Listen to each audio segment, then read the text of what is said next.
Según Génesis 47, 12, 27, durante la sequía en Egipto, José almacenó y preservó el alimento. Para subsistir, la gente tuvo que venderlo todo y, al fin, incluso a sí mismos. Ese es el precio de vencer. Así es en este tiempo del fin, donde conseguir el alimento para entrar al reino y conquistar nuestra tierra, que es Cristo, formado en nosotros, nos costará renunciar a todo, incluso a nuestra propia vida. Pero a cambio de nuestro todo, tendremos su todo y reinaremos con él. Con ustedes, José.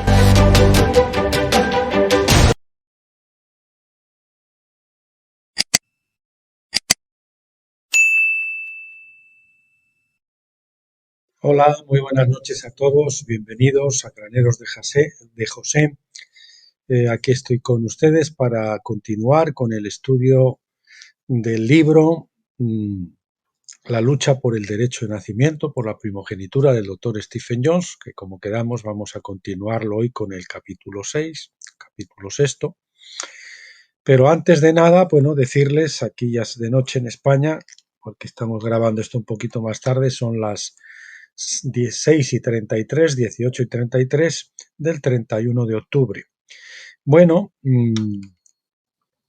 decirles que antes de nada, aquí en el blog Tabernáculos acabo de colgar hace unos minutos un llamado a la oración y al ayuno para mañana y pasado del doctor Stephen Jones, que tal como lo plantea, pues es muy importante.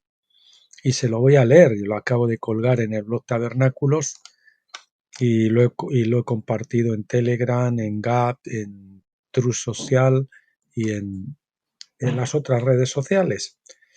En fin, pues ahí lo tienen para que lo puedan leer, pero como es cortito se lo voy a leer ahora, ¿no? Dice así: Dios está haciendo un llamado a la oración y el ayuno para el 1 y el 2 de noviembre del 2023. Esto va dirigido a los posibles potenciales vencedores. Obviamente no hay manera de llegar a todos los vencedores vivos hoy, pero quienes participen los representarán a todos ellos como un cuerpo.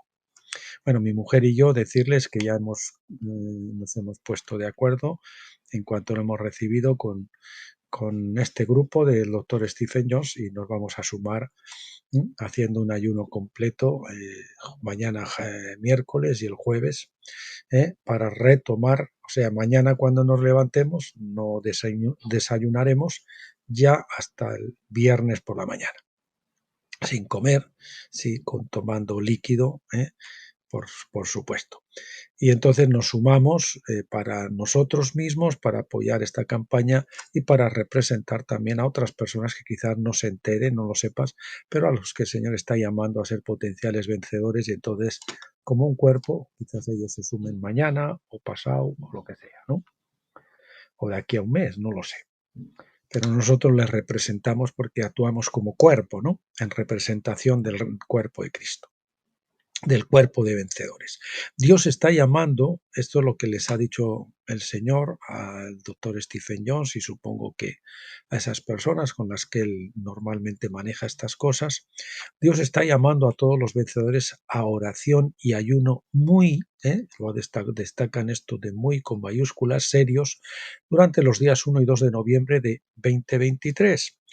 El propósito de esta convocatoria es pedir que el Padre Dios se asegure de que los grifos, es decir, las llaves, supongo que será el fluir del Espíritu Santo, el fluir de la revelación, el fluir de los dones, de la bendición, de la gracia, de lo que sea, se abran inmediatamente y un flujo sin obstáculos y sin interrupción de nadie ni de nada comenzará en los silos designados. Los silos, ya sabe que son depósitos de grano, pues serán aquellos lugares, aquellos ministerios, aquellas personas, aquellos grupos que el Señor está usando como silos de almacenamiento, supongo, de este grano. Suponemos que Granemos de José estará en esos hilos incluido. Le pedimos al Padre que así sea, no lo sabemos. Y bueno, pues para que el Señor empiece a hacer ese fluir a través de esos hilos designados. Dice, para terminar, que la gravedad de esto es tan también subraya lo de tan inmensa, que determinará las trayectorias de las naciones de la tierra. Suponemos que será a la hora de esas naciones donde el Señor va a derramar este último, o por las que va a comenzar a derramar esta doble porción de tabernáculos, este ministerio que, como saben, de puertas abiertas, que comienza para este año 2023-2024, que acabamos de comenzar, y pues el fluir también del tema financiero, las naciones que van a intervenir este conflicto, quizás bélico, que se pueda permitir o no, o que van a ser preservadas, que van a ser bendecidas, que van a ser guardadas, no lo sé. No lo explican. Dice aquí, para terminar, por favor, disculpe las metáforas codificadas, que habrá que dar explicaciones más adelante. A veces el doctor Stephen Jones no comenta todo para no dar pistas al enemigo, pero más tarde él, cuando tiene la posibilidad de hacerlo, siempre lo hace. De momento nosotros por fe nos sumamos, creemos que es necesario, los tiempos lo marcan así, y esperemos que los de ustedes que escuchen o que hayan leído esto, que vean este vídeo, que lo hayan leído en el blog Tabernáculos, pues se puedan sumar también para mañana y para pasado. Bueno, discúlpenme un minuto más porque olvidé decirles con respecto a la campaña de oración para mañana y para pasado. Usted no sé si sabe, pero la oración la puede hacer con retroactividad también. Es decir, si usted no lee esto antes de mañana, lo lee, por ejemplo, el jueves con un día de retraso o con 2 días de retraso, 15 días, un mes o 3 meses, y usted se siente interpelado llamando a esto, usted lo puede hacer orando en su espíritu con la intención al Padre de que se aplique a esta fecha. Y sirve lo mismo, ¿de acuerdo? Para que sepan eso. Bueno, dicho esto, entonces vamos a irnos a ver el capítulo 6 del rechazo de Jesús. Lucha por el derecho a nacimiento o primogenitura. Es de conocimiento común que la gente de Judá rechazó, vamos a ver si es gente, lógicamente, rechazó a Jesús como el Mesías. La mayoría de la gente también sabe que Judas traicionó a Jesús entregándolo al lado de sus enemigos declarados, a pesar de que él era discípulo y amigo de Jesús. Pero no muchos entienden que toda esta historia del rechazo de Jesús fue presagiada y profetizada en la historia de Absalón del Antiguo Testamento, que no usurpó el trono de su padre con la ayuda de Agitofel. Yo creo que lo comentábamos ayer, si no me falla la memoria, en ese post que hicimos especial, de esas 3 veces donde que se manifiesta esto, primero con con Absalón, David y Agitofel haciendo el papel de falso profeta, Absalón el usurpador, digamos el papel de anticristo, y lógicamente David el ungido en representación del Mesías, ¿no? Que es un tipo del Mesías. Después, en el tiempo de Jesús, se manifiesta con el Mesías, ya literalmente el anticristo, en este caso representado por los jefes de los sumos sacerdotes, que son los que están suplantando a Jesús y que le niegan su derecho al trono, y por otra parte apoyados en aquel caso pues por Judas, que hacía de falso profeta. Aquí vemos también, pero luego ahora en este tiempo del fin, en esta situación en la que vivimos hoy, ahí tenemos ya que esto como se globaliza y Misterio Babilonia ya es algo que abarca al mundo completo, pues también esto se transforma corporativamente y tenemos al anticristo representado por el sionismo, que son los que usurpan y quieren usurpar el mandato de dominio que le corresponde a Cristo. Después tenemos a Cristo y a los vencedores colectivamente, el Arnion, el Cordero unido a la cabeza, que son los que tienen realmente ese derecho al trono y que se van a sentar con el Señor y van a gobernar en esta nueva edad de tabernáculos que comienza ahora. Y por otro lado tenemos a la iglesia cegada, como lo estuvo Isaac en su día, que está apoyando al que no tiene que apoyar. Está apoyando el sionismo, el cristianismo sionista, que principalmente evangélico, pues es un cristianismo, como ustedes saben, sionista, porque confunden al Estado de Israel que es un estado más bien que como mucho podría llevarse judío y que además está en este caso ejerciendo las profecías de Edom, porque Edom está mezclado en esa judería, y lo están bendiciendo pensando que es el Israel. Están confundidos y cegados. Bueno, eso es como les decíamos, lo vimos ayer también. Bien, con el fin de entender por qué y cómo los judíos rechazaron a Jesús como el Mesías, hay que ver la historia profética correspondiente en el Antiguo Testamento, a menos que se estudien los tipos y las sombras del Antiguo Testamento. No vamos a tener una comprensión exacta del Nuevo Testamento. Si no vemos estos tipos del Antiguo Testamento, y ahí está el tiempo de Jesús, que todavía era Antiguo Testamento, y el tiempo de David, pues no podemos comprender lo que está, la situación que se está presentando en la actualidad. Bien, Absalón, usurpador temporal del trono de David. David tuvo problemas familiares que derivaron de su aventura con Betsabé. En 2 de Samuel 13 leemos la historia del hijo de David, Amnón, y cómo él violó a su media hermana Tamar. Tamar y Absalón eran hermano y hermana, hijos del mismo padre y la misma madre. Su madre era Maaca, una princesa extranjera, como leemos en 2 de Samuel 3:3, que dice así: y su segundo, Kileab, de Abigail, la mujer de Nabal el carmelita, y el tercero, Absalón, hijo de Maaca, hija de Talmai, rey de Jesús. Absalón aborrecía a Amnón por haber violado a su hermana, 2 de Samuel 13:22. Su odio se calentó a fuego lento durante 2 años. Y durante ese tiempo se gestó a fuego lento durante ese tiempo. Su padre, el rey David, parecía no hacer nada para llevar a Amnón a la justicia. En el estudio de la mente de David podemos estar seguros de que él habría orado fervientemente por la situación para saber qué hacer. La ley aplicable a este delito se encuentra en Levítico 18:9, que dice: la desnudez de tu hermana, sea hija de tu padre o hija de tu madre, nacida en casa o nacida fuera, su desnudez no descubrirás. Es decir, no tendrás relaciones con ella, ¿no? Este tipo de comportamiento ilegal fue una de las razones que Dios había echado, una de las razones por las que Dios había echado, una de las razones por las que Dios había echado a los cananeos de la tierra cuando la maldad de ellos fue completada. El juicio de la ley se encuentra en Levítico 18 del 24 al 29, que dice: no os contaminéis con ninguna de estas cosas, porque con todas estas cosas se han contaminado las naciones que voy a echar de delante de vosotros, porque esta tierra se ha corrompido, por tanto he castigado su iniquidad sobre ella, y la tierra ha vomitado a sus moradores. Pero en cuanto a vosotros,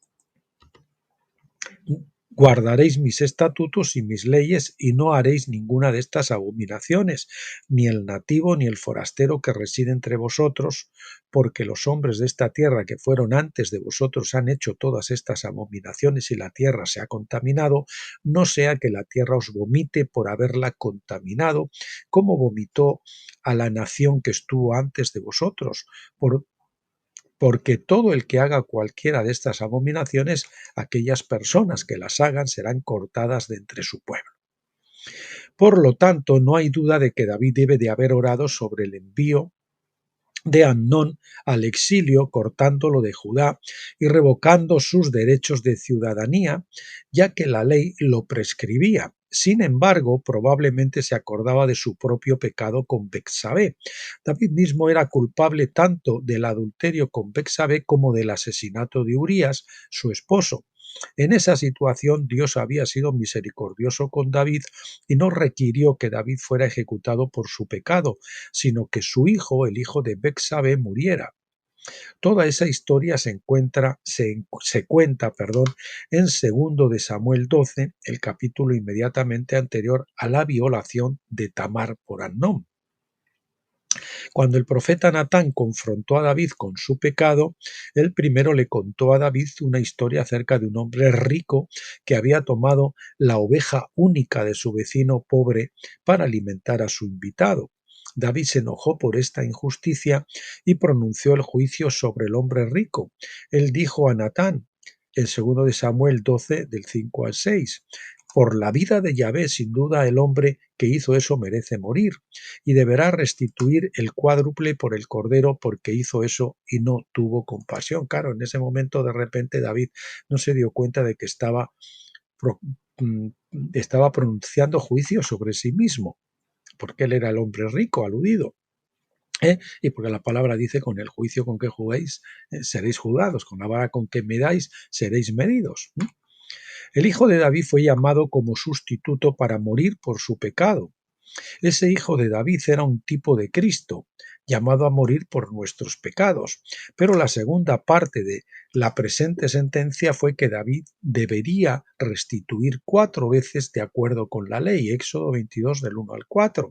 Y así nos encontramos con que David perdería 4 hijos en los próximos años. El niño sin nombre, que nació y murió, de Betsabé, Amnón, Absalón y Adonías. David estaba muy enojado con Amnón, 2 de Samuel 13, 21, pero él sabía que no debía juzgar la situación al calor de la ira. También conocía personalmente la misericordia de Dios. Estudiando la ley, David comprendió que ser juez no era tan fácil como podía parecerle a un legalista, y así permaneció en oración para saber cómo manejar la violación de Amnón a Tamar según la mente de Dios, con equilibrio entre justicia y misericordia. El retraso de David en juzgar a Amnón no se debió a negligencia. Ningún padre podría olvidarse de esa situación. El retraso fue inspirado divinamente y, como veremos en breve, fue imperativo para cumplir con los tipos y sombras proféticos de eventos aún por venir. Absalón, sin embargo, no entendía el retraso, o no entendió el retraso. Aunque David se enojó mucho, Absalón ardía de odio, 2 de Samuel 13:22. Hay una diferencia. Su odio al fin lo consumió y tomó el asunto en sus propias manos, y como un legalista, él mismo se convirtió en ley. El legalismo es la peor forma de ilegalidad, ya que también es ciego. Absalón invitó a una fiesta familiar a sus criados y dijo a sus criados: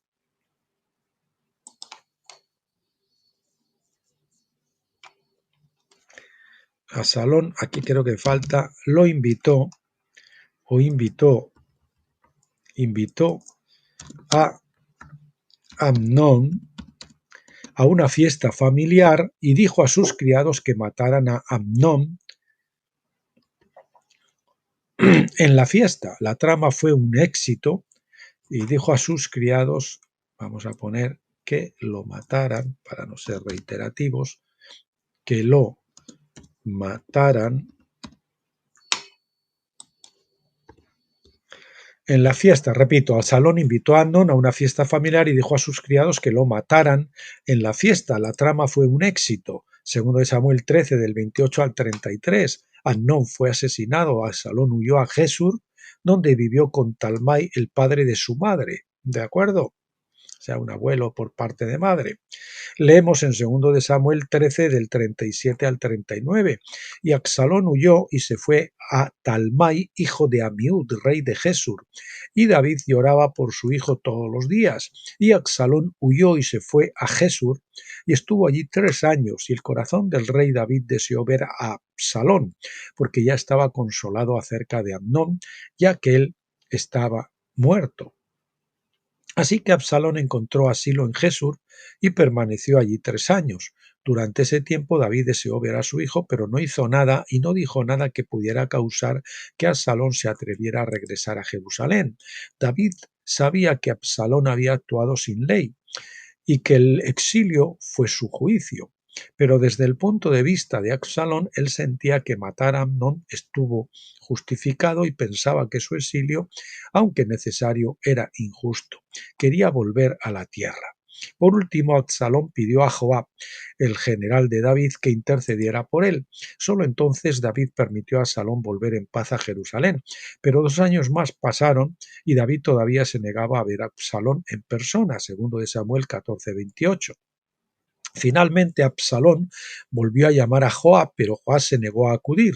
Absalón les dijo a sus siervos que incendiaran el campo de cebada de Joab, y así lo hicieron. Esto llamó la atención de Joab y fue de inmediato exigiendo saber por qué Absalón había quemado su cebada. Absalón entonces insistió en que Joab fuera a David e intercediera en su favor. El plan funcionó. Absalón volvió a entrar en la presencia de su padre, David. Leemos en 2 de Samuel 14:33. Cuando Joab vino al rey y se lo hizo saber, este llamó a Absalón, y este vino ante el rey y se postró en tierra sobre su rostro delante del rey. Y el rey besó a Absalón. Poco después, Absalón decidió que su padre no era digno de ser el rey y conspiró para derrocarlo y usurpar el trono. Así que le pidió permiso a David para ir al sur de Hebrón a pagar su voto. 2 de Samuel 15:7. David le concedió eso, pero cuando Absalón llegó a Hebrón se proclamó rey en lugar de David. 2 de Samuel 15:10. También envió mensajeros a Agitofel, el consejero y amigo de David, para que fuera a ponerse de su lado. Agitofel fue y se puso de parte de Absalón. De esta manera, él traicionó a David, ayudando a Absalón a usurpar el trono. 2 Samuel 15:12 dice: y mandó Absalón por Agitofel Gilonita, consejero de David, desde Gilo, su ciudad, cuando ofrecía los sacrificios, y la conspiración se hizo poderosa y aumentaba el pueblo que seguía a Absalón.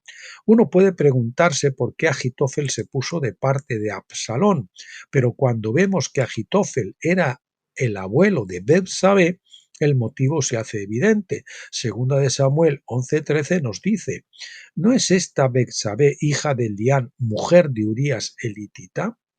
En 2 de Samuel 23:24 leemos en el registro genealógico, Elián, hijo de Agitofel Gilonita. En otras palabras, Agitofel tuvo un hijo llamado Elián, que tenía una hija llamada Betsabé, la mujer con la que David cometió adulterio, 2 de Samuel 11. Una tabla genealógica se vería así. Tenemos Obed, Jesé, David. Y por el otro lado, Agitofel, Elián y Betsabé, y David se casa con Betsabé. Agitofel nunca perdonó a David por este pecado, y esto lo hizo vulnerable a la tentación de traicionar a David, a pesar de que él era consejero y amigo de David.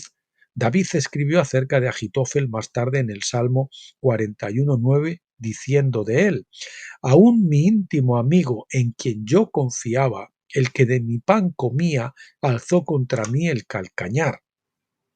Jesús citó este versículo en Juan 13:18, aplicándolo proféticamente a Judas el traidor. Ahí tenemos a Agitofel y Judas, ¿no? El tipo y el antitipo. El versículo 18 de Juan 13:18 dice: no hablo de todos vosotros, yo conozco a los que he escogido, pero es para que la escritura se cumpliese. El que come mi pan ha alzado contra mí su talón, su calcañar. David había confiado en Agitofel, pero al citar el Salmo 41:9, Jesús dejó sin citar en quien yo confiaba, porque sabía que Judas lo traicionaría. Al no confiar en su amigo Judas, Jesús difería de David en que David sí confiaba en Agitofel. Sin embargo, vemos por esto que Agitofel era un tipo y sombra de Judas. Agitofel traicionó a David y Judas traicionó al hijo de David. Al extender el tipo, vemos que el papel de Absalón al usurpar el trono de David fue posteriormente interpretado por la nación de Judá misma, específicamente representado por los jefes de los sacerdotes, los sumos sacerdotes. Bien, cambiamos al siguiente epígrafe: crucificado en la calavera o cráneo del Monte de los Olivos. David se negó a luchar contra Absalón y sus hombres por el trono. En cambio, salió de Jerusalén dócilmente sabiendo que Dios establecería su trono. En esto él demostró la actitud de Jesucristo, quien también se negó a luchar por sus derechos al trono, a pesar de que él era el heredero legítimo del mismo. Como nos dice 2 de Samuel 15, del 30 al 31, subía David la cuesta del monte de los olivos y mientras iba lloraba con la cabeza cubierta y los pies descalzos, y todo el pueblo que iba con él cubrió cada uno su cabeza e iban llorando mientras subían. Este es el mismo camino que Jesús hizo cuando él llevó la cruz hasta el lugar de la crucifixión. No podemos ver en la experiencia de David un patrón profético de la crucifixión, el patrón de la crucifixión de Cristo en esa salida de Jesús y ascendiendo, de David saliendo de Jerusalén, dejándole el campo libre a Absalón y subiendo a la cumbre del Monte de los Olivos. Dice el versículo 31, alguien dio aviso a David diciendo, Ahitófel está entre los conspiradores con Absalón, y David dijo, oh Yahvé, te ruego, haz necio el consejo de Ahitófel, o confunde el consejo de Ahitófel. Este es un juego de palabras en hebreo. El nombre Ahitofel significa mi hermano es tonto o necio, ¿no? Creo que su nombre es profético de la actitud de Judas hacia Jesús, su hermano. Judas creía que era absurdo que Jesús no utilizara su poder para autenticar su llamado como el Mesías y para establecer su autoridad en Jerusalén. Judas también se mostró en desacuerdo con la negativa de Jesús al declararse Mesías forzado por los jefes de los sacerdotes. Pero si Jesús hubiera forzado el asunto, ¿dónde hubiera terminado el forzamiento? La gente entonces esperaría que él usara la violencia contra los romanos y tomara el reino por la fuerza, pero Jesús no haría nada de eso porque tenía la intención de esperar y ganar los corazones de la gente por amor. No tenía intención de destruir al pueblo romano, pues amaba tanto a los romanos como a los judíos. Citando la Biblia interlineal, 2 Samuel 15:32 dice, y sucedió que David había llegado a la parte de arriba que en hebreo es Rosh, R-O-S-H, Rosh, cabeza, allí donde él hizo una reverencia, en hebreo Shachak, quiere decir inclinación o adoración a Dios. La palabra hebrea traducida como arriba es Rosh, que significa cabeza. Por ejemplo, Rosh Hashanah es la cabeza del año. La fiesta de Rosh Hashanah de trompetas es la cabeza del año. Es decir, el primer día del año, marcado por la fiesta de las trompetas. Juan 19:17 dice que Jesús fue crucificado en el lugar de la calavera, que en griego es cranion, de donde tenemos nuestra palabra cráneo, o cráneo, que quiere decir cabeza o cráneo. Tal como David subió a la cima o cabeza del monte de los olivos, también lo hizo Jesús al llevar su cruz hasta el mismo lugar en el que David adoró a Dios, en el monte de los olivos. Esta era la antigua ubicación del altar de sacrificio, donde del altar de sacrificios, donde las novillas rojas eran quemadas fuera del campamento, se hacía el holocausto de la novilla roja en ese lugar, cuyas cenizas eran utilizadas para purificar a la gente que venía al templo a adorar en las fiestas, ¿no? Jesús, por supuesto, cumplió el tipo de ese holocausto como lo hizo con todas las demás ofrendas. La novilla roja también simbolizaba a Cristo. Él fue crucificado fuera del campamento, Hebreos 13 del 11 al 3, y esto se definía en estos días como a 2000 codos fuera de las murallas de Jerusalén. Atentos a esto, lo repetimos, él fue crucificado fuera del campamento de Hebreo 13, como dice Hebreos 13 del 11 al 13, y esto se definía en esos días como 2000 codos fuera de distancia. Eso, 2000 codos aproximadamente sería medio kilómetro como mínimo, más o menos, ¿no? El lugar que hoy se presume que es el lugar de la calavera en Jerusalén no se encuentra fuera del campamento. que presumen los evangélicos. Y yo cuando estuve en Jerusalén me llevaron allí y se ve como una especie de calavera, pero está justo pegando a la puerta, a la muralla. Te sale a la muralla y lo ve ahí enfrente. Ahí es donde dicen que estaba el jardín donde lo enterraron y tal. Bueno, que eso puede ser la tumba, pero desde luego ese no era donde lo crucificaron. El lugar, porque no estaba a medio kilómetro, está mucho más cerca. Entonces, el lugar que hoy se presume que es el lugar de la calavera en Jerusalén no se encuentra fuera del campamento, no se encuentra a una distancia de 2000 codos. Esa colina ahora se ve como un cráneo, pero los arqueólogos nos dicen que este es el resultado solamente debido a la erosión de los últimos 1000 años. Es una roca que se ha orinado, que se ha erosionado después de 1000 años, en este caso ya 2000 años, ¿no? Bien, la historia de Absalón usurpando el trono de David y la ruta a la cima del Monte de los Olivos nos muestran clara y contundentemente que la historia de la rebelión de Absalón y la traición de Agitofel son un patrón profético de la crucifixión y de la traición de Judas a Jesús. Más tarde, cuando Absalón no siguió el consejo de Agitofel de perseguir a David inmediatamente, Agitofel fue lo suficientemente sabio para saber que David finalmente regresaría al trono.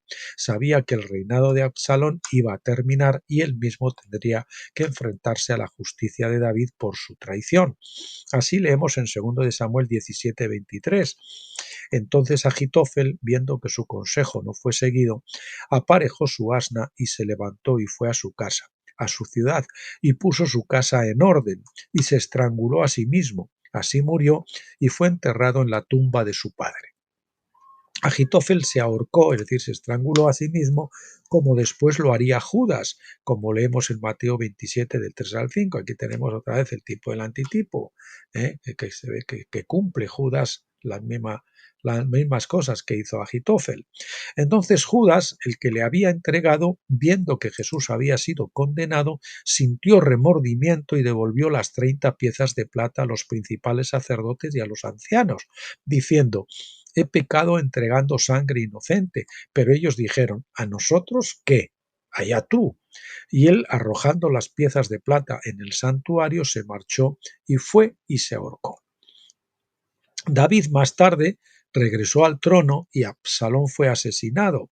2 de Samuel 18:15, ya sabe que se quedó enganchado del árbol en el pelo y allí luego cuando uno de los generales de David se lo encontró, pues lo atravesó con su lanza. Así, la revuelta de Absalón, a pesar de que fue un éxito inmediato, fracasó en última instancia. Esta historia es profética de la historia de Jesús. Los jefes de los sacerdotes tuvieron un éxito inmediato en su complot para derrocar al rey Jesús. Pero su esfuerzo en última instancia fracasó porque resucitó y ahí tenemos el cristianismo, etcétera, etcétera. La rebelión de Judá contra el rey Jesús. Todo el conflicto entre Absalón y David fue profético del conflicto entre los hijos malos de Judá y Jesús. Los hijos malos eran los fariseos, los saduceos, los sacerdotes, la gente, ¿no? Y el pueblo en sí, que seguía en su mayoría a estos en lugar de seguir a Cristo. Absalón representó a los higos malos, David representó a los higos buenos, sobre todo a Jesucristo. Amnón, el violador, representó la anarquía de la dirección de la nación en general. La concordancia Strong da el significado de su nombre como fiel, trazando su raíz con la palabra hebrea amán, constructor, que quiere decir construir o soportar, fomentar como padre o enfermera. La concordancia de Jung dice que Amnón significa tutela o educación. En otras palabras, el nombre Amnón parece indicar la idea de criar a los hijos, edificarlos, apoyarlos o fomentarlos con el fin de adaptarlos a la madurez. Los hijos de Judá estaban siendo criados y se les enseñaba a conocer la mente de Dios a través de la ley divina. La ley en sí es el tutor o ayo por el cual los niños son llevados a la madurez de mente de Cristo. Gálatas 3:24 y 4:2. Sin embargo, cuando se aplica la ley de manera legalista, aparte de la mente de Cristo, tiene el efecto de violar a la esposa de Cristo. El nombre de Tamar significa erguido, recto o una palmera.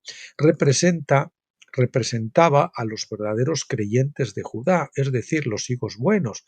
Como mujer, ella también representa a la verdadera esposa de Cristo. Hay al menos dos maneras de ver esta parábola profética. En primer lugar, la historia de Amnón muestra cómo los jefes de Judá violarían a la esposa de Cristo. Sus tradiciones religiosas anulaban la ley divina, Mateo 15:6, y les hicieron ser gente sin ley, anárquicos. En los siglos desde el regreso de Judá desde Babilonia hasta el nacimiento de Jesús, los fariseos y los saduceos de Judá se deslizaron de forma constante en una forma hipócrita de anarquía religiosa. Una segunda manera de ver a Amnón es que él representaba a la propia ley divina. Representaba la propia ley divina, a causa de la iniquidad de Judá. La ley de Dios había decretado que se les daría un yugo de hierro. Perdón, que esto lo he leído mal, permítame que le repita. Una segunda manera de ver a Amnón es que él representaba la propia ley divina. A causa de la iniquidad de Judá, la ley de Dios había decretado que se les daría un yugo de hierro con amos babilónicos en un cautiverio de 70 años, seguido de un periodo de tiempo más largo bajo un yugo de madera. En la época en que nació Jesús, todavía estaban bajo el yugo de madera romano. En esencia, la ley divina era su tutor y por estos juicios Dios les estaba enseñando obediencia. Él también estaba contratando otras naciones como tutoras, primero Babilonia, después Medo-Persia, luego Grecia y ahora Roma y después la sucesora de Roma que era el cuerno religioso del Vaticano e incluso después el cuerno financiero de los Rothschild, el cuerno bancario. En un sentido amplio, pues, Amnón, el tutelaje, era profético de estos otros imperios que eran injustos y opresivos. Habían violado a la novia de Cristo, Tamar. Hubo muchas injusticias perpetradas contra el pueblo de Judá durante esos siglos. Ellos anhelaban la libertad y la justicia. No comprendían que los yugos de hierro y de madera eran el juicio legal de Dios sobre la nación por sus pecados. Por lo tanto, como Absalón, acabaron insatisfechos pensando que David era incapaz de gobernar porque él parecía no hacer nada, a pesar de toda su actividad religiosa, y así como Absalón hicieron cosas ilegales para tratar de forzar la mano de Dios. Absalón quemó el campo de cebada de Joab.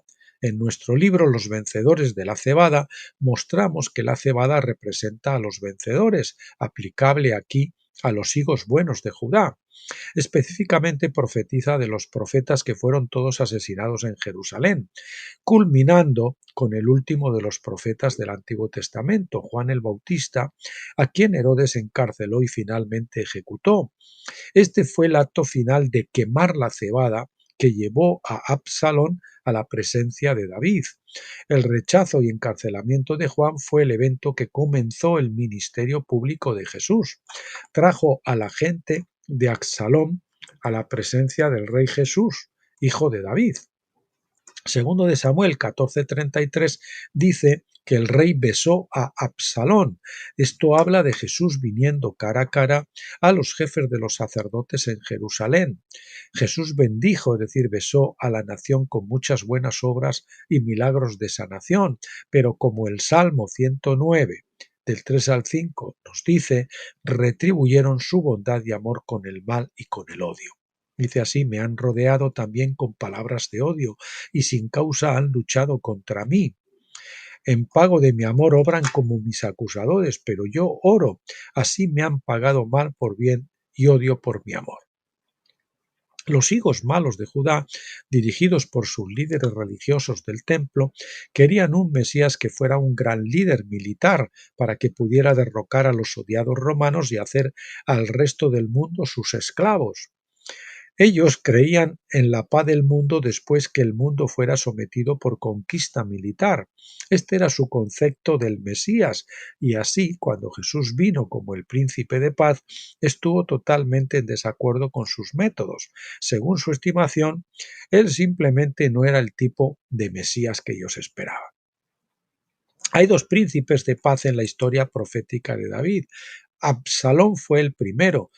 Su nombre es Absalón, padre de paz. El segundo es Salomón, que también significa paz. Ambos hombres eran hijos de David, por lo tanto ambos eran príncipes. Pero Absalón era un príncipe de violencia que fue hipócritamente llamado padre de paz.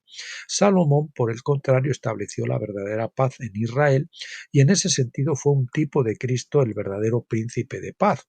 Absalón no estaba de acuerdo con David por aparentemente no hacer nada después de que Amnón violó a Tamar.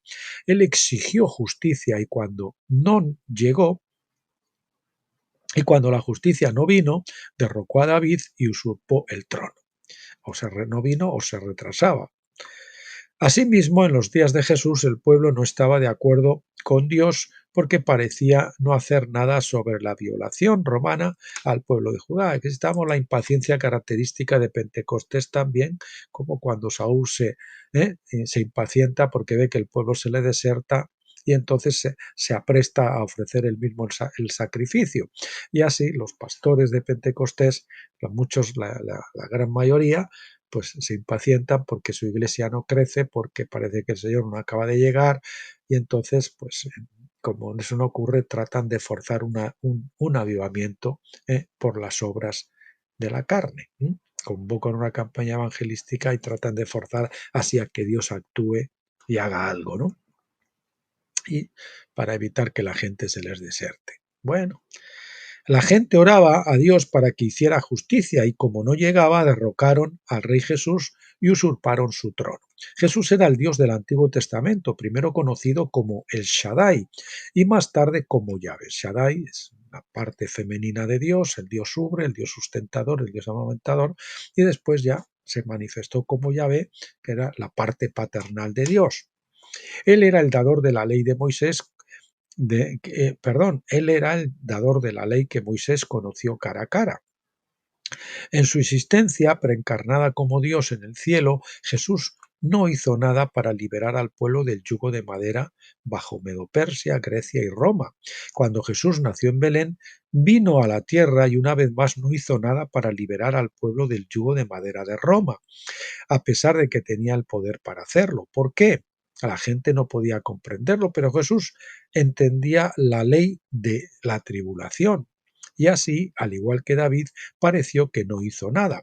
Al igual que Absalón, los higos malos estuvieron totalmente en desacuerdo con esta política de no hacer nada. Y como Ahitófel, también Judas, el discípulo de Jesús, estuvo de acuerdo con los higos malos. Uno podría pensar entonces que Absalón habría aprendido a no cometer el delito de violación, pero el propio Absalón terminó violando a todas las concubinas de David según el consejo de Ahitófel. Esta historia se cuenta en 2 de Samuel 16 del 20 al 23. Entonces Absalón dijo a Ahitófel: dad vuestro consejo, ¿qué debemos hacer? Y Ahitófel respondió a Absalón, aquí falta un signo de interrogación. Y Ahitófel respondió a Absalón: llégate a las concubinas de tu padre, a quienes él ha dejado para guardar la casa. Entonces todo Israel sabrá que te has hecho odioso a tu padre, y las manos de todos los que están contigo se fortalecerán. Levantaron pues para Absalón una tienda en el terrado, donde todo el mundo lo pudiera ver bien en alto, y Absalón se llegó a las concubinas de su padre a la vista de todo Israel. El consejo que Ahitófel daba en aquellos días era como si uno consultara la palabra de Dios. Así era considerado todo consejo de Ahitófel, tanto por David como por Absalón. Es curioso que tantas personas que acusan a otros de injusticia sean culpables de las mismas cosas después. En este caso se habla proféticamente de los abusos de Israel, la esposa de Dios, de los abusos a Israel, la esposa de Dios. Los principales sacerdotes pensaban que Dios era injusto al permitir a Roma gobernarlos, pero aún ellos mismos abusaron del pueblo aún más de lo que lo hicieron los romanos. Jesús dijo en Mateo 23 del 2 al 15, los escribas y los fariseos han sentado en la cátedra de Moisés, y porque atan cargas pesadas y las ponen sobre los hombros de los hombres, porque atan cargas pesadas y las ponen sobre los hombros de los hombres, pero ellos mismos no están dispuestos a moverlas ni con un dedo. Pero ay de vosotros, escribas y fariseos hipócritas, porque cerráis el reino de los cielos a los hombres, porque no entrasteis, ni a los que están entrando dejáis entrar. Ay de vosotros, escribas y fariseos hipócritas, porque devoráis las casas de las viudas aun por pretexto de hacer largas oraciones. Por lo tanto, recibiréis mayor condenación. Ay de vosotros, escribas y fariseos hipócritas, porque vosotros viajáis por el mar y la tierra para hacer un prosélito, y una vez hecho le hacéis 2 veces más hijo del infierno que vosotros. Al violar a la esposa de Dios, se hicieron odiosos al Padre, segundo de Samuel 16:21, precisamente como Agitofel había dicho. En Mateo 21 Jesús contó una parábola del reino en la que describió a los líderes judíos de la época tratando de usurpar el trono del Mesías. A los viticultores o agricultores en la viña del Señor se les había dado la autoridad sobre el viñedo con el fin de presentar los frutos a su tiempo al propietario, es decir, al Dios Padre. Cuando el propietario de la viña envió siervos a recoger los frutos, los agricultores los golpearon, los apedrearon y algunas veces los mataron. Mateo 21 del 35 al 36. Por último envió a su hijo pensando que seguramente le tendrían reverencia, pero el versículo 38 dice, pero cuando los labradores vieron al hijo, dijeron entre sí, este es el heredero, venid y matémosle, y aprovechémonos de su heredad. Y tomándole le echaron fuera de la viña y lo mataron. Absalón sabía que su padre era el rey y por esa razón usurpó el trono. Del mismo modo también lo hicieron los príncipes de los sacerdotes, quienes sabían que Jesús era el heredero, lo sabían, como vemos por la parábola. Lo mataron porque sabían quién era él. Fue una rebelión deliberada y rebelión para apoderarse de su herencia. Tome nota también. Voy a ponerlo todo en negrita porque es importante. Tome nota también de que los romanos no eran los viticultores. No se les había otorgado la custodia del reino de Dios, ni habían matado a los profetas que eran siervos del rey en la misma parábola. Los romanos no crucificaron a Jesús. De hecho, Pilato quería soltarlo. Hechos 3:13, Juan 19:15 al 18 nos dice quiénes hicieron la crucifixión. Por lo tanto, gritaron, ¡fuera con él! Por lo tanto, gritaron, ¡fuera con él, crucifícalo! Pilato les dijo, ¿he de crucificar a vuestro rey? Los principales sacerdotes respondieron, no tenemos más rey que el César. Entonces él, Pilato, lo entregó a ellos, a los jefes de los sacerdotes, para ser crucificado. Tomaron entonces a Jesús y él salió cargando su cruz al sitio llamado el lugar de la calavera, que en hebreo se llama Gólgota. Allí los jefes de los sacerdotes lo crucificaron y con él a otros 2, uno a cada lado y Jesús en medio. En los días posteriores a Pentecostés, los líderes judíos del Sanedrín se opusieron a la predicación de Pedro diciendo que pretendía traer la sangre de este hombre sobre nosotros, sobre ellos. Hechos 5:28. En otras palabras, los líderes judíos acusaron a Pedro de hacerlos responsables de la crucifixión de Jesús. Pedro respondió en Hechos 5:30 diciendo, el Dios de nuestros padres levantó a Jesús, a quienes vosotros habíais matado colgándole en una cruz. No acusó a los romanos, Pedro acusó a los sacerdotes. Pero quizás el paso más importante de nuestra conexión entre los jefes de los sacerdotes del Sanedrín y la usurpación de Absalón del trono de David se encuentra en Hechos 7:51 al 53, donde Esteban da su sermón ensayando la historia del reino de Dios. Su sermón terminó con esto: vosotros, que sois duros de cerviz e incircuncisos de corazón y de oídos, resistís siempre al Espíritu Santo, como hicieron vuestros padres, así también hacéis vosotros. ¿A cuál de los profetas no persiguieron vuestros padres? Ellos mataron a los que antes habían anunciado la venida del justo, del cual ahora vosotros os hicisteis traidores y asesinos. Una vez más, ahí lo tenemos.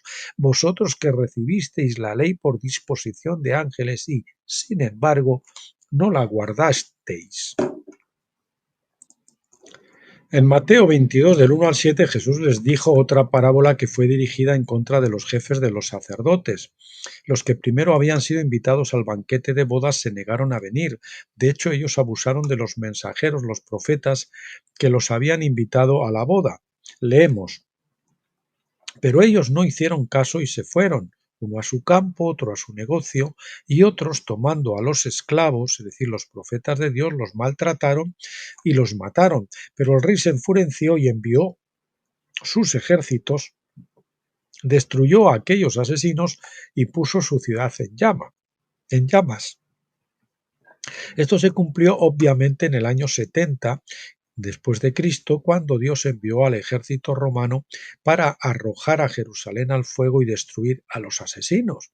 En otras palabras, Dios usó a los romanos, en este caso sus ejércitos, los romanos, el Señor los llama sus ejércitos. Ellos no eran los enemigos del Dios, sino los que habitaban en Jerusalén, para ejecutar el juicio sobre Jerusalén. Dios no envió a su ejército para destruir a Roma, porque no eran los asesinos mencionados en el versículo 7. Culpar a los romanos por la crucifixión de Jesús sería una falsa acusación que está, sin duda, prohibida en la ley divina, Deuteronomio 19 del 16 al 20. Muchos hoy en día prefieren culpar a los romanos, ya que es políticamente más correcto y porque hace, o piensan, que hace que sea más fácil convertir al cristianismo a judíos. Al hacer esto, sin embargo, deshonran a Dios por no estar de acuerdo con su palabra. Creemos que la palabra en la Escritura es inspirada y nuestro propósito es enseñar lo que dice, porque solo la verdad libera a la gente, solo la verdad nos hace libres. Así que no podemos diluir el Evangelio, ¿verdad? Así que no podemos diluir sobre pretexto de que es para evangelizar. Al contrario, lo que estamos haciendo es malversar el Evangelio. Así que no nos dejemos hallar como falsos testigos. También exhortamos a nuestros hermanos cristianos a librarse de cualquier odio emocional que puedan tener a los judíos o cualquier otro pueblo. Nosotros no estamos justificando los crímenes ni de Hamás ni los crímenes de Israel en este momento, ¿no? Estamos sabiendo es que eso es una cosa que tiene que establecer el Señor. Y como decíamos el otro día, son los segadores que el Señor envía, los ángeles, los que se encargan de derribar a Misterio Babilonia.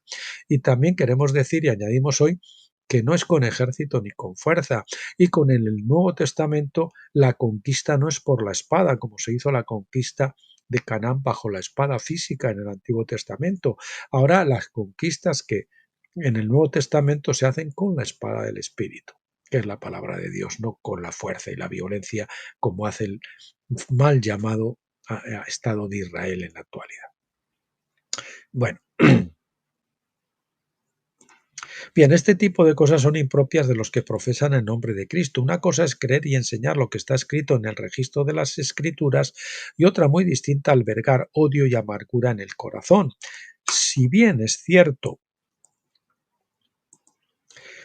afirmar que los sacerdotes de Aarón crucificaron a Jesús, también tenemos que entender la necesidad de que este sacrificio se hiciera a manos de ellos. Si Cristo era un sacrificio, lo tenían que matar los sacerdotes, ¿verdad? Entonces no podemos echar la culpa a los romanos, entonces no se podría admitir ese sacrificio. No hubiese sido oficiado por sacerdotes. Eran después de todo los únicos calificados para ofrecer este gran sacrificio. Sin ellos, el sacrificio de Jesús habría sido inaceptable según la ley divina.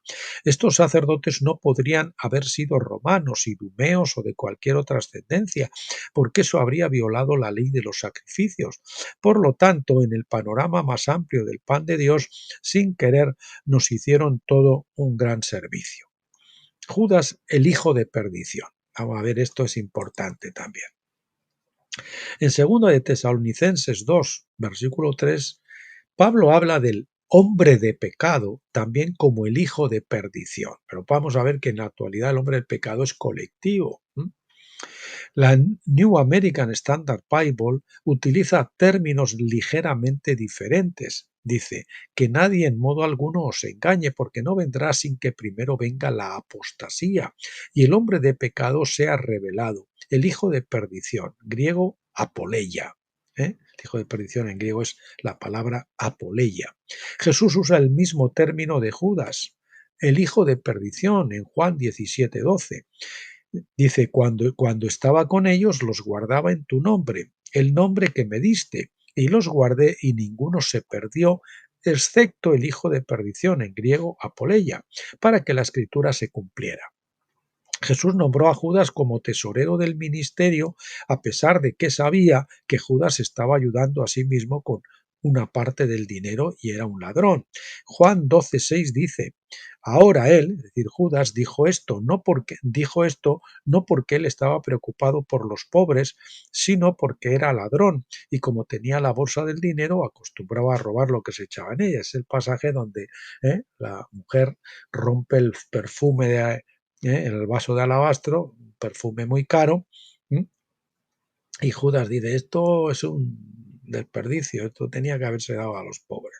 Le decía, bueno, porque cuánto dinerito hubiese podido yo sustraer de aquí, ¿no? Más tarde, durante la última cena antes de la crucifixión, leemos en Juan 13:27, y después del bocado entró Satanás en él. Entonces Jesús le dijo, lo que vas a hacer, hazlo más pronto.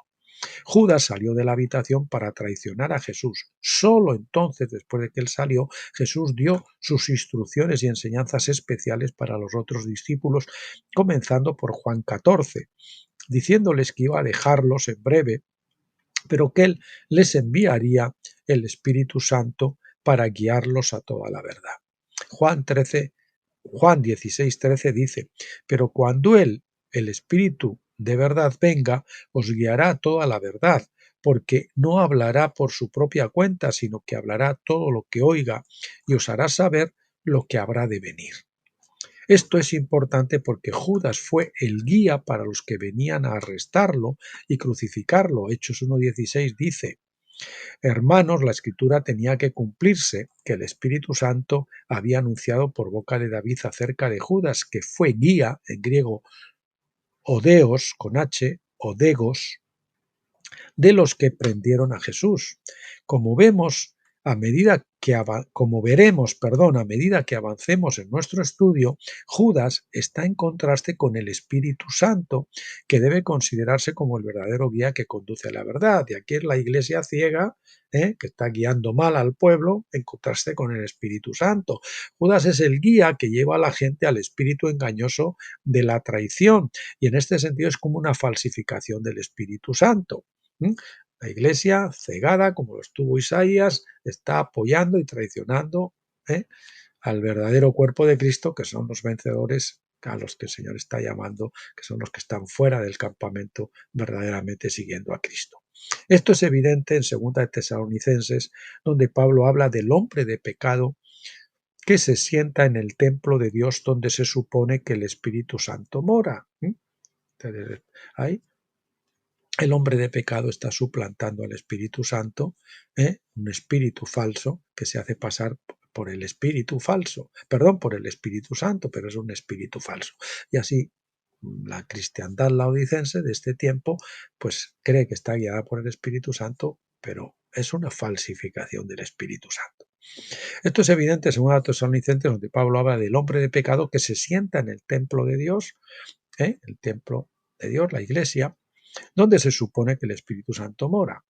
También es significativo que Judas, fuera reemplazado en Hechos 1 del 20 al 26, justo antes de la venida del Espíritu Santo el día de Pentecostés. Los discípulos habían discernido por el Salmo 69:25 y el Salmo 109:8 que Judas estaba destinado a ser reemplazado. Así Hechos 1:20 nos dice, porque está escrito en el libro de los Salmos, que su morada sea desolada y no haya quien more en ella, citado del Salmo 69:25, y tome su oficio otro hombre, citado del Salmo 109:8. Los Salmos 69 y 109 son proféticos acerca de Judas y el sumo sacerdote. Estos son demasiado extensos para citarlos aquí, pero muchos de estos versículos más adelante fueron citados en el Nuevo Testamento aplicados a las circunstancias que rodearon la crucifixión de Jesús. Los discípulos echaron suertes y escogieron a Matías para reemplazar a Judas, pero en el nivel más alto el Espíritu Santo era el único que podía guiarlos a toda la verdad. En el día de Pentecostés el Espíritu Santo reemplazó al hombre de pecado Judas en el templo, llenando en su lugar otro templo de piedras vivas. Todavía más, en otro nivel Dios mismo llamó al apóstol Pablo para reemplazar a Judas. Aunque hay algunos que dicen que Pablo ya no forma parte de los apóstoles enviados por Jesús, sino de los apóstoles enviados por el Espíritu Santo. Pues dijo el Espíritu Santo, separarme a Bernabé y a Saulo para la visión a la que les tengo llamados, ¿no? Bien, traicionado en la casa de los amigos. Judas Iscariote, que viene de Ixkeriot, era de un pueblo llamado Iscariote o Kerjat.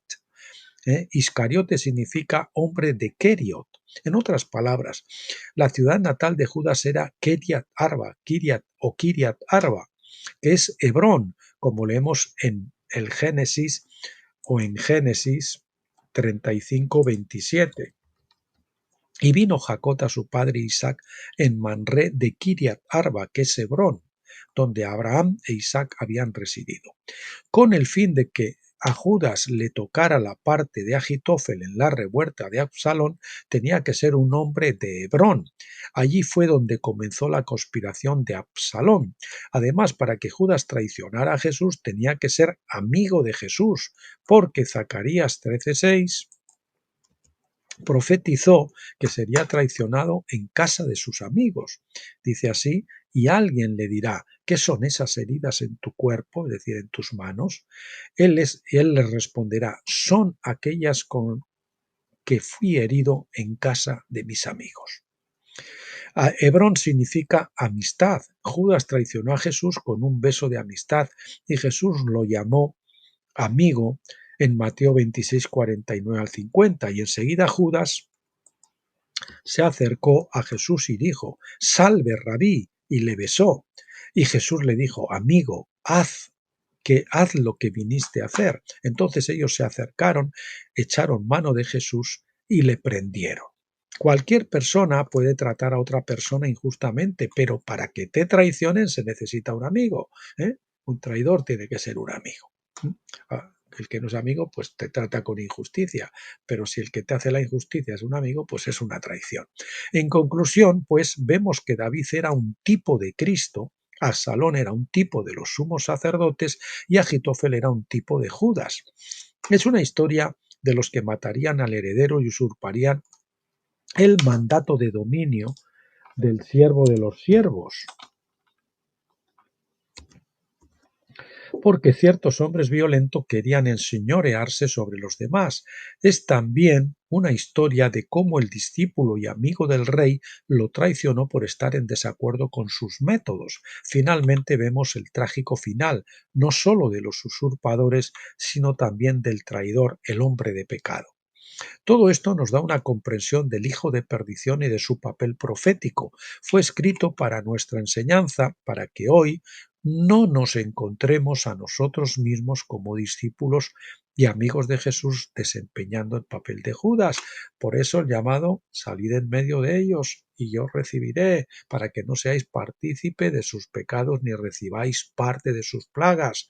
Amigos que están en la iglesia, en el sistema denominacional, en el sistema religioso babilónico, salgan a él fuera del campamento, para que no seamos partícipes de sus pecados, ni seamos sobre todo de estos cristianos sionistas que apoyan, están siendo traidores, traicionando en su ceguera a su amigo Jesús. Bien, pues hasta aquí nos quedamos en este día. Para el próximo día, es decir, para mañana o pasado mañana, Dios mediante, abordaremos el capítulo 7, el conflicto. Vamos a ver que este se presenta en la actualidad, como les he dicho, en este caso con el sionismo, la iglesia como falso profeta, como Judas, y por otra parte como es el falso profeta Judas, y por otro lado Cristo en la cabeza con los vencedores, el Arnion, ¿no?, que son los verdaderos amigos de Jesús a los que la iglesia persigue. Bueno, pues aquí nos vamos a quedar. Que sepan que esto es importantísimo tenerlo en cuenta y que el Señor es maravilloso, y gracias a esta luz tremenda, esta clarividencia que el Señor le facilita al doctor Stephen Jones y a través de él a la iglesia, a los vencedores, es una luz mucho más clarividente, mucho más penetrante, mucho más profunda, que es la luz de Shekinah en el lugar santísimo, y no solo la luz de la menorá, que es una luz mucho más potente que la que tienen en el atrio de la Pascua, ¿verdad?, que es la luz natural prácticamente. Aquí es la luz del Espíritu Santo, pero Pentecostés, a pesar de esa luz del Espíritu Santo, hay mucha mezcla con la carnalidad, con el alma, y por lo tanto no se discierne claramente. ¿Por qué? Porque hay un velo. En Pentecostés no se ha traspasado el velo. Tiene que ser rasgado, como se rasgó el velo cuando Cristo murió, y para eso tenemos que morir a la carne, cruzando el Jordán. Recuerden mi libro Finisterre al borde del Jordán, que es algo que se aplica a nivel personal en nuestro procedimiento de maduración, tanto como a nivel colectivo corporativo, que la iglesia tiene que ser llevada a cruzar el Jordán. Bueno, pues nada, los dejo aquí. Gracias por acompañarme, que Dios los bendiga y los guarde, y hasta el próximo día. Por favor, no se olviden de regresar y pásenlo bien.